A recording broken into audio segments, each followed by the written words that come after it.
రూపాయలు పెంచడానికి 5 సంవత్సరాలు తీసుకున్నారు. 10 లక్షల కోట్లు అప్పులు చేసి జనాలు నెత్తిన పడేసిపోయారు. 10 లక్షల కోట్లు అప్పులు చేశారు, కానీ కొన్ని 1000 రూపాయలు పెన్షన్ పెంచారా? లేదు. బీసీలకి ఎస్సీలకి ఏమైనా సబ్సిడీ రుణాలు ఇచ్చారా? లేదు. కొన్ని రైతులకి ఏమైనా 20,000 రూపాయలు ఇచ్చారా? రైతు కుటుంబాలకి ఇవ్వలేదు. కాబట్టి దోపిడీ ఒక్కటి చేశారు. ఇసుక అమ్ముకోవడం, అదేవిధంగా రేషన్ బియ్యం ఇతర దేశాలకు తోలటం, రౌడీజం చేయటం, గూండాయిజం చేయటం, నాసి రకం బ్రాందీ విస్కీలు ఎక్కువ రేటు పెట్టి అమ్మి జనాల సర్వనాశనం చేశారు. 5 లక్షల మంది హాస్పిటల్ పాలయ్యారు.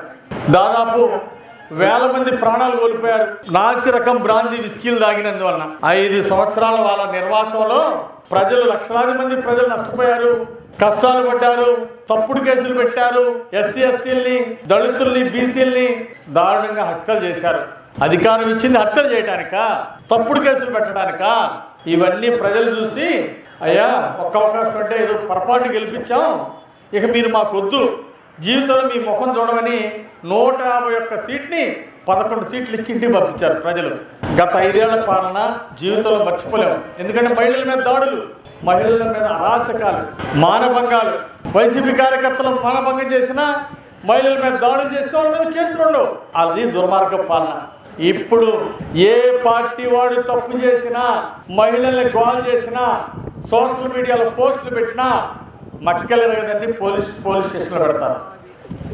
గత ప్రభుత్వం ఏం చేసింది? యువతకు లక్షలాది ఉద్యోగాలు ఇస్తామని ఉద్యోగాలు ఇవ్వకపోగా వాళ్ళ గంజాయి గుట్కాలు, డ్రగ్స్కి అలవాటు చేశారు. ఆ విధంగా ప్రతి సంవత్సరం టీచర్ ఉద్యోగాలు ఇస్తామన్నారు. 5 ఏళ్లలో ఒక్క టీచర్ ఉద్యోగం ఇలా గెలిచిన తర్వాత. అందుకే ఈరోజు చంద్రబాబు గారు, మన ఎన్డీఏ ప్రభుత్వం వచ్చింది, తెలుగుదేశం, జనసేన, బీజేపీ, చంద్రబాబు గారికి ఒక కుడిభుజంగా ఉప ముఖ్యమంత్రి గారు పవన్ కళ్యాణ్ గారు గ్రామసీమలో అభివృద్ధి కృషి చేస్తున్నారు. పంచాయతీరాజ్ శాఖ మంత్రిగా పల్లె పండుగ కార్యక్రమంలో ప్రతి ఊళ్ళో పనిచ్చారు. ఓ సిమెంట్ రోడ్డు వేశారు. మరి 5 ఏళ్లలో అనేక ఊళ్ళలో ఒక రోడ్డు కూడా వేయలేదు. మరి ఈరోజు చంద్రబాబు గారు అప్పచెప్పిన బాధ్యత పవన్ కళ్యాణ్ గారు, ఉప ముఖ్యమంత్రి గారు చక్కగా చేశారు. మరోపక్క గంజాయి గుట్కాలు ఎక్కడ కనపడ్డా కేసులు పెట్టి జైలు పంపించారు చంద్రబాబు గారి పాలనలో. గత పరిపాలనలో డ్రగ్స్, గంజాయి ఎక్కడ చూసినా.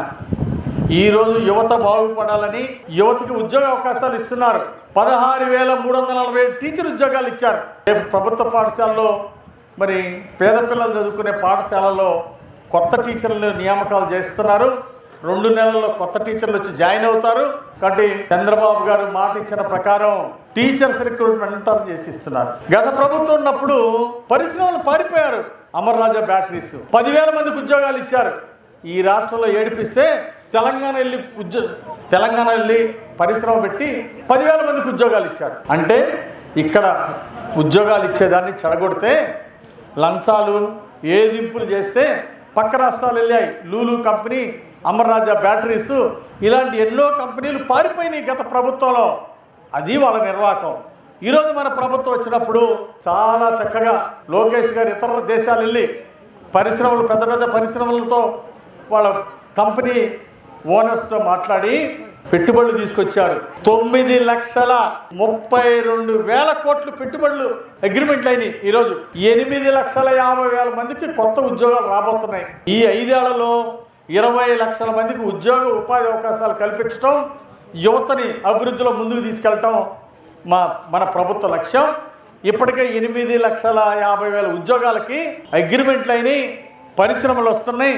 ఇది మనందరం సంతోషించదగ్గ విషయం. మరి గతంలో ఎందుకు తీసుకురాలేకపోయారు పరిశ్రమలు?